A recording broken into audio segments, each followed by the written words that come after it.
Tonight, a mother is accused of starving her young son. Plus, a Dover movie theater will close its curtains for the final time, and a local brew pub has been named the best in the nation.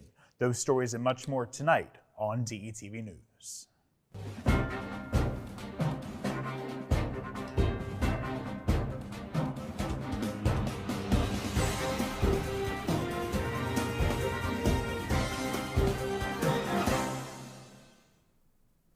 Good evening and welcome to this DETV News Brief. I'm Matt Ford. Thanks so much for joining us tonight.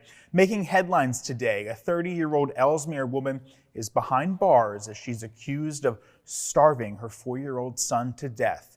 Police say the woman, Mercedes Ferguson, called 911 while performing CPR on the boy back in August of 2023. Aid was provided to the boy by first responders, but he was pronounced dead at the scene. An autopsy later ruled that his death through homicide was starvation. Warrants were issued for Ferguson last week. She was taken into custody on Monday and was being held after failing to pay $1 million cash bail. And a former Milford School District employee is wanted by police after a threatening letter he dropped off at district offices caused schools to close. On Thursday afternoon, an agitated Thomas Caffrey dropped off a letter which warned that a district employee was done. The letter read, quote, "If my husband gets upset, there are not enough police or National Guard to stop him," end quote. The district was placed on heightened awareness Thursday and closed on Friday when police were unable to locate him. A warrant on 4 counts of harassment was issued for Caffrey. Anyone with information is asked to contact Milford Police. And the owner of a Dover gymnastics and cheer gym has been charged with having a sexual relationship with the 17-year-old athlete and employee of the center. 31-year-old Thomas Keaton, owner of Legends Elite, is charged with 5 counts of sexual abuse of a child by a person of trust, rape, sexual solicitation of a child, and unlawful sexual contact. According to police, Keaton had a relationship with the then 17-year-old in early 2023. The police department's criminal investigations unit was contacted about the relationship last month. That's according to a Dover police press release. Keaton surrendered to police on Monday. He remained at Sussex Correctional Institution Tuesday after failing to pay $121,000 cash bail.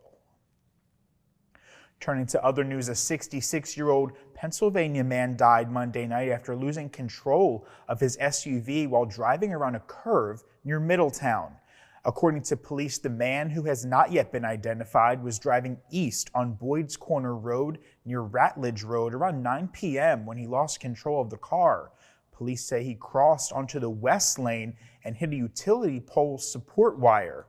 The car continued into the corner of a house. No one was home at the time. The man was declared dead at the scene of that accident. And a former administrator of Wilmington's Tower Hill School failed to convince presiding judge Paul R. Wallace to reduce his sentence for child porn charges. William Ushler pled guilty into 2021, 1 count of dealing child pornography and 4 counts of sexual solicitation of a child. He was sentenced to 9 years in prison. In February, he requested that Judge Wallace reduce his sentence, claiming that his sentence was unfair and based on untrue statements by prosecutors.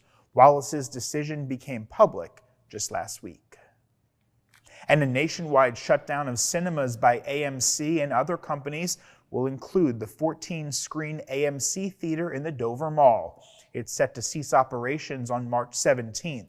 The Dover Mall has had a theater since opening in the early 1980s. AMC bought the theater in 2016 and expanded from 6 to 14 screens. Competition from Milford and Middletown was one of the challenges faced by the movies in recent years. The entire theater industry has changed in recent years with COVID-19 shutdowns and, of course, the rise of streaming services allowing people to watch newly released films right at their home. Along with Dover, AMC has closed multiple theaters in recent years. And Dewey Beer Company has clinched the title for the best brew pub in the nation. That's according to the USA Today 10 Readers Best Choice Awards, following closely on the heels of Middletown's First State Brewing Company's triumph as the best new brewery in the country less than a year ago. Dewey Beer Company's latest accolade marks Delaware's second significant win in the brewing world within just 7 months. The award was determined by a combination of reader voting and an expert panel, and it recognizes Dewey Beer Company's commitment to crafting top-notch brews since its inception back in 2015. To commemorate their achievement, Dewey Beer Company is set to throw a 2-day celebration that's going to be March 21st and 22nd. Not resting on their laurels, Dewey Beer Company expanded its footprint with the opening of a second location in Harbison, Delaware in 2022, focusing on production for nationwide distribution. The brewery also recently announced the launch of a third outpost. That one's out in Denver, Colorado. Congratulations to them.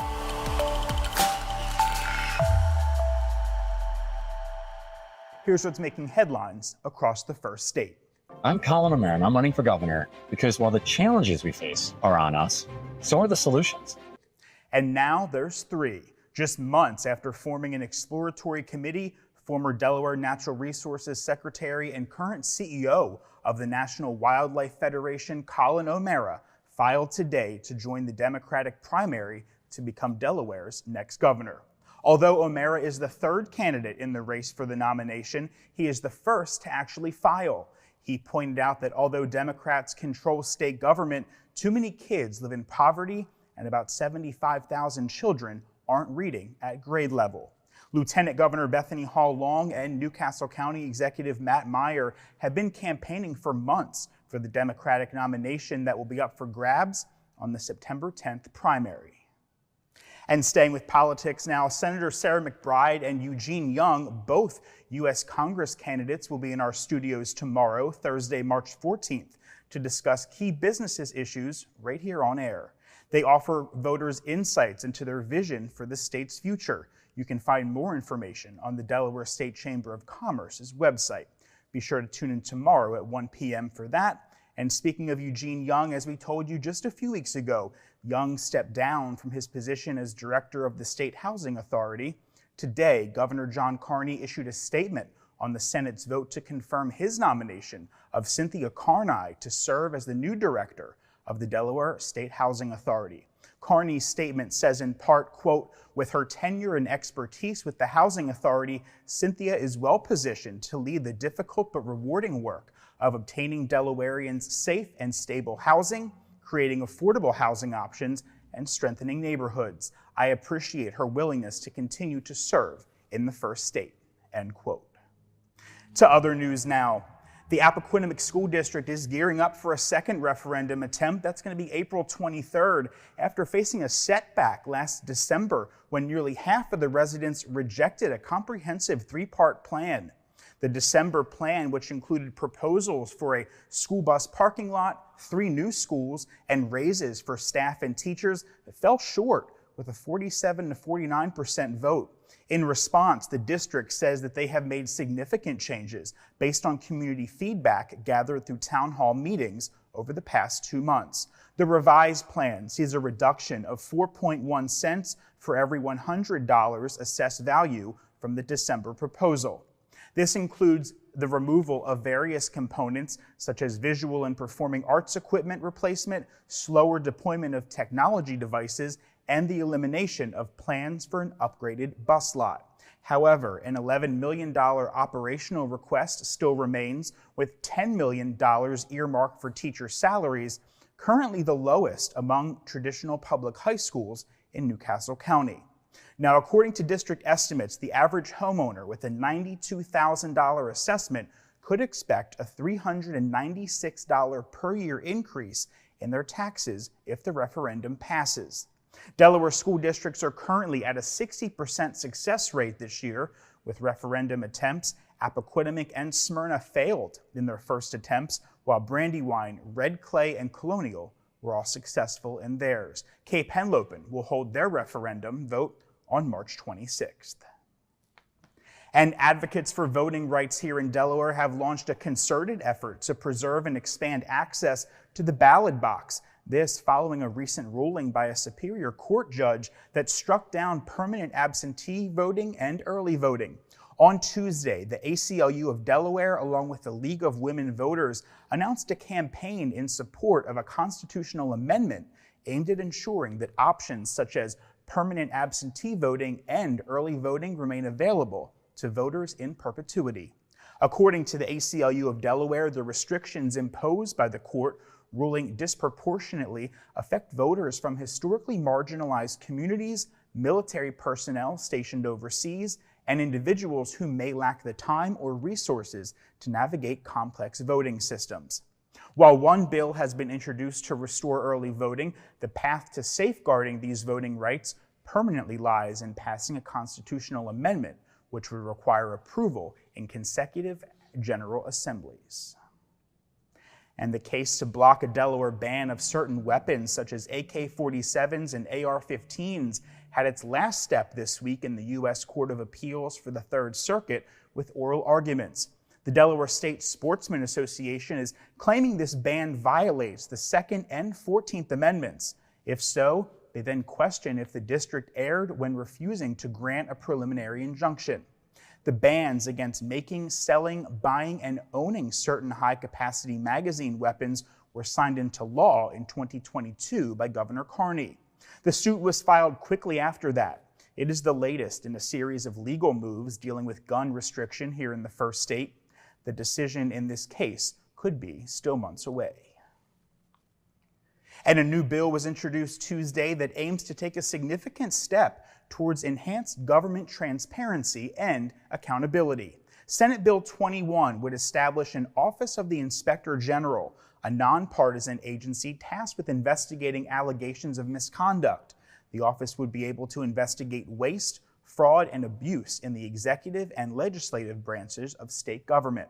According to the Delaware Senate Majority Caucus, Delaware is currently one of only 15 states without an Inspector General of any kind. If passed, the bill stipulates that the Office of the Inspector General would become operational by early 2025. Lawmakers say the term of the Inspector General would last 5 years. This is to ensure the position carries over from one governor to the next. The person in the position would either be reconfirmed or the position would be refilled, depending on the recommendation of the selection panel and the nomination of the governor. Now, it's important to note that no statewide public office holder, member of the General Assembly, cabinet secretary, or division director would be eligible to hold the office of the Inspector General for at least 3 years after they leave office. Turning to health news now, officials are alerting residents, particularly families with children, about a lead advisory issued by the Delaware Department of Health and Social Services regarding ground cinnamon products. The Food and Drug Administration has identified elevated lead levels in various ground cinnamon products, prompting concerns over potential health risks, especially for children. Several stores in our area, including Dollar Tree, Save-A-Lot, and Family Dollar, have sold cinnamon products containing levels of lead that could pose harm to consumers. Signs and symptoms of lead exposure may include headaches, nausea, vomiting, diarrhea, changes in activity level, and anemia. In response to the FDA's recommendations, several distributors have initiated recalls of ground cinnamon products with high lead levels. Dollar Tree and Family Dollar have voluntarily removed these products from their store shelves, offering consumers refunds for the returned items. The Department of Health advises consumers not to purchase these products and to dispose of any containers at home immediately. The FDA underscores that there is no safe level of lead exposure for humans, particularly for children who are vulnerable to long-term effects such as learning disabilities, behavioral difficulties, and lower IQ. For further information on the recalled ground cinnamon products, residents can visit the FDA's website. Continuing now with health news, Delaware continues its infant formula distribution program, which originated from supply shortages, you may remember, during the COVID-19 pandemic, to address ongoing affordability challenges for families. This week, Delaware community partners and Lieutenant Governor Bethany Hall Long convened at Harper's Heart Closet of Love in the Wilmington Public Library to discuss the latest phase of the program aimed at providing 15,000 canisters of formula. The program secured 44,000 canisters of Care A2 Plus, similar to Similac, shipped from Australia to California and then here to Delaware. As batches of formula approach the expiration date this fall, parents are urged to take advantage of the available resources, emphasizing the critical role of proper nourishment in infant brain development. More information and locations can be found at the website seen there on your screen. And if you see smoke wafting through the skies over the next 6 weeks, don't worry, it could be intentional. The Nature Conservatory is set to hold controlled burns in several Sussex County forests through April 30th. According to the Nature Conservancy, they are needed to encourage growth of native vegetation, increase biodiversity, and recycle nutrients back into the soil. In addition, the group is also expected to burn 30 acres of forest near the Brandywine Creek State Park Nature Center this month. The last prescribed burn inside Brandywine Creek State Park was back in 2013. You can visit the Nature Conservancy's Facebook page for an updated information schedule on burns, which are weather permitting, of course, through the end of April. And students, staff, and faculty from Salesianum School here in Wilmington walked across the city to the Congo Legacy Center on Wednesday morning to attend the memorial service of school alumnus Fred Smith. Smith died on March 1st at 89 years old. Smith was one of the first 5 black students to enroll at Salesianum, officially desegregating the school on November 14, 1950. Only the students' parents and the principal who invited them to enroll actually knew that they were coming. Current Salesianum school principal Reverend J. Christian Beretta wrote that on the school's blog. Smith, a 14-year-old freshman at the time, was led into his first class period by the principal, Beretta wrote. There was a short pause and then classes resumed. No incidents occurred, according to Beretta, and no students left the school. Smith dropped out of school to work full-time to support his family before he graduated, but in 2019, he was presented with an honorary Salesianum diploma at the school's graduation ceremony. That's wonderful.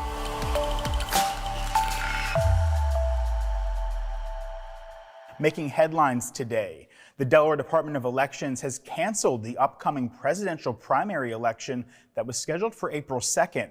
President Joe Biden was the only candidate to file for the Democratic presidential primary, erasing the need for an election. On the Republican side, presidential primary candidate Nikki Haley terminated her campaign on March 6, leaving just Donald Trump on the ballot and eliminating the need to vote. Delaware has a number of other political races in 2024, including governor and U.S. Senate. The primary for those seats is September 10th. And speaking of politics, roughly 60 business leaders gathered here at our DETV studios Thursday morning for the It's All About Business Candidate Forum. Sponsored by the Delaware State Chamber of Commerce, the event featured 2 candidates vying for a seat in the U.S. House of Representatives. State Senator Sarah McBride said her endorsement by both the moderates and progressives in the U.S. House Democratic Caucus demonstrates her ability to fight for Delaware in Congress, whether it be legal or business communities. We can't fund the critical services that vulnerable Delawareans rely on if we don't maintain Delaware's preeminence in the legal community, particularly when it comes to corporate and bankruptcy law. And Eugene Young, until recently the director of the Delaware Housing Authority, said his background in housing and criminal justice enabled him to work with people from all walks and political sides. For me, it's not as much about the party as I'm running to represent all of Delaware. It's not Democrat, it's not Republican, not just independent, it is all of Delaware. And for me, it's that having that background of working with everyone in order to get things done. Candidates were interviewed separately and given the same list of questions about legislative and tax policy, healthcare, the environment, and other issues of interest to business leaders. The event was taped and aired this afternoon on Channel 28 and DETV social media platforms. Stay tuned, the forum will be rebroadcast directly following this newscast. And Delaware lawmakers are addressing rising hospital costs with a proposed review board. House Bill 350, sponsored by House Speaker Valerie Longhurst, a Bear Democrat, would establish the 5-member Diamond State Hospital Cost Review Board. Under the proposal, hospitals would be required to submit their proposed annual budgets and the bills they charge. Board members would be appointed by the governor and the General Assembly and would be knowledgeable about health care and business. Until the board begins operations, hospitals would be prohibited from charging more than 250% of Medicare costs to any payer for hospital services in the year 2025. Turning to other news now, a 25-year-old Wilmington man has pled guilty to the January 2015 murder of 16-year-old Jordan Ellerby and now faces a minimum of 15 years in prison. Oliver Butter Henry was indicted after a lengthy investigation by Wilmington Police and the Department of Justice. Ellerby's shooting ignited a rapidly accelerating feud between two rival gangs. And in the months and years following his death, a vicious cycle of gun violence and retaliation led to multiple shootings and murders, including the broad daylight murder of 15-year-old Brandon Wingo. The crimes resulted in dozens of arrests. According to the DOJ, the state will recommend a 20-year sentence for Henry. And 3 separate serious crashes occurred within an hour of each other on Wednesday afternoon, leaving 1 man dead. Just after 3 p.m., a 71-year-old man crashed his motorcycle on Summit Bridge Road in the area of Bethel Church Road. He was flown to Christiana Hospital in stable condition.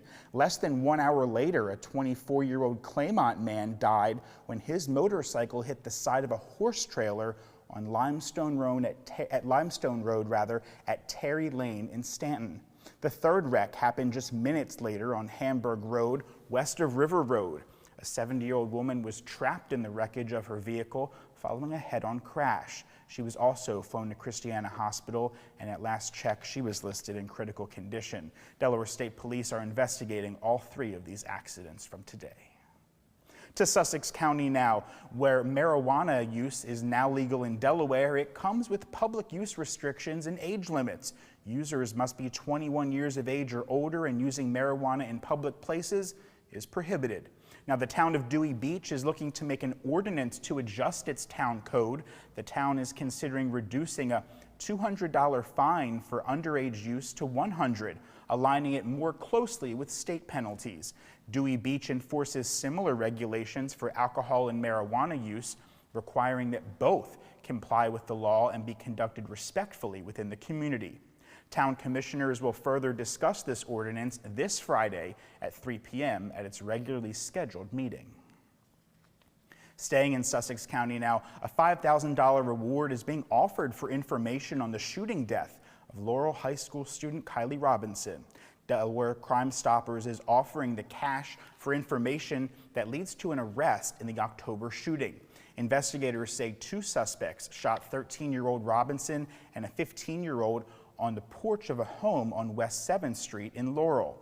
Information can be submitted anonymously to the Delaware Crime Stoppers by calling 800-847-3333 or texting keyword to crimes. And a former doctor convicted of several federal drug offenses tied to his Milford Pain Clinic has had his sentence reduced from 20 to 13 years in a resentencing hearing that happened Wednesday.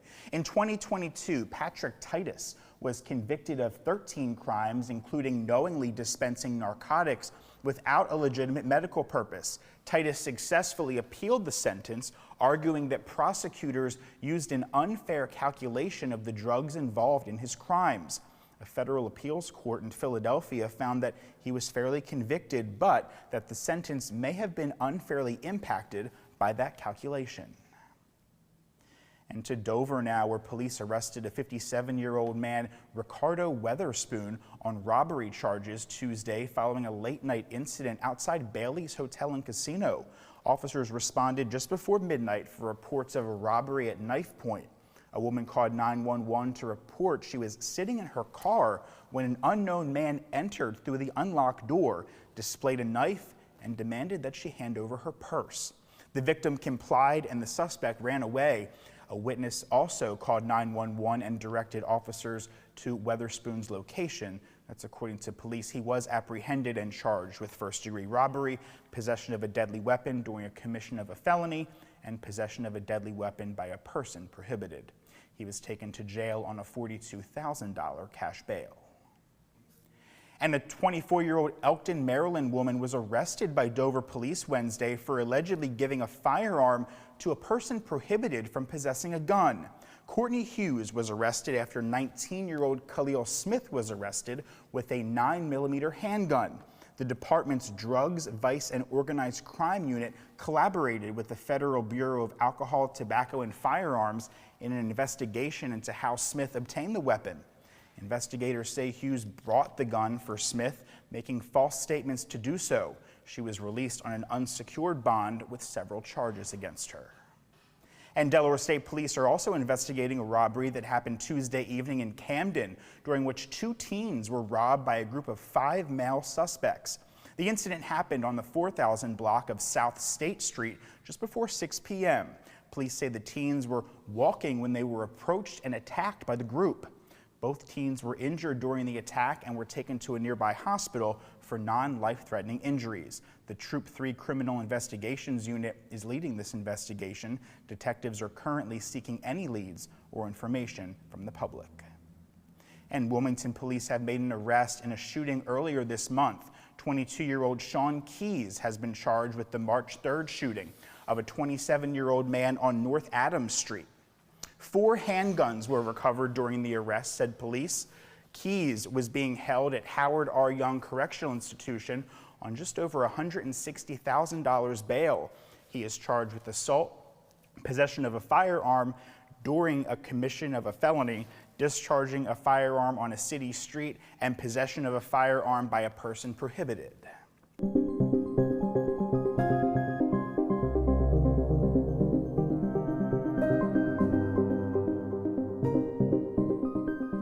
Good evening, DETV fam. I'm Shakira Denise, here to provide you with the latest weekend weather forecast and some exciting events happening in our city this weekend. Let's start with the weather. On Feel Good Friday, we're starting off with pleasant temperatures. We're expecting a high of 67 degrees with some light rain during the day, so be sure to have an umbrella handy. Temperatures will cool down in the evening to around 46 degrees, so you may need a light jacket or a sweater. But don't worry, because Saturday and Sunday are shaping up to be fantastic days. We're looking at partly sunny skies with a high of 64 degrees on both days. It's perfect weather if you're the active type, so get out there and do some running, hiking, and maybe even biking. Now, let's talk about some events happening right here in our city. Friday night at 7 p.m., head over to the Chase Fieldhouse for Marvel Superhero Night with our very own Delaware Bluecoats. Dress up as your favorite Marvel character and enjoy the game while supporting a great cause. Ticket prices include a donation to the YMCA of Delaware. Now on Saturday, don't miss Miss Choice Drag It's Britney Brunch at the Queen at 11:30 a.m. It's sure to be an entertaining time, and especially if you're a Britney Spears fan. And wrapping up the pleasant weekend on Sunday, we celebrate St. Patrick's Day, hence the green, at the Brandywine Zoo. Wear your green and enjoy a day filled with activities like a scavenger hunt, animal trivia for the kids, raffles, and of course, spending time with the animals. It's sure to be a great family fun day. So get out there and enjoy the great weather and these fantastic events. Stay safe, be well, and have a wonderful weekend. Back to you, Matt. Thanks, Shakira. Spring is literally just a couple days away. And speaking of hoping for nice weather, tickets are now available for the point-to-point steeplechase horse races at Winterthur on Sunday, May 5th. The 46th annual event features riders and horses on the National Steeplechase Association. What began as a small group of horse riders and picnickers in 1979 has bloomed into an extravagant affair with elegant fashion, hats, and tailgating. Tailgating parking spaces start at $300 and tailgating tents start at $750. Both include 4 adult guest wristbands. Extra tailgate wristbands are available for $60, 30 under 21, and children under 10 are free. That's good. Point to Point is Winterthur's largest single-day fundraising event. Proceeds from this year's event support environmental and landscape stewardship initiatives. So Shakira, have you been to Point before? I have not. Have you not? I haven't been either. We So should we're gonna go. Yeah, it's a date. There you go. See? All right, it's a date. We're here. I need to step up my suit game, I feel like. Yeah, and I'm gonna get a fascinator. A fascinator. I think that'll be cute. All right. Right? So we gotta go shopping probably pretty soon. There you go. All right, It's all we'll on do you. that. On me. Did you hear that? That's right. Well, that's going to do it for tonight's edition of DETV News. Be sure to follow us across all of your favorite social media platforms. And for a look at what's happening around Delaware, take a look at our website at detvch.com. That's right. For all of us here at DETV News, I'm Matt Ford. And I'm Shakira Denise. We'll see you next week. Have a good night.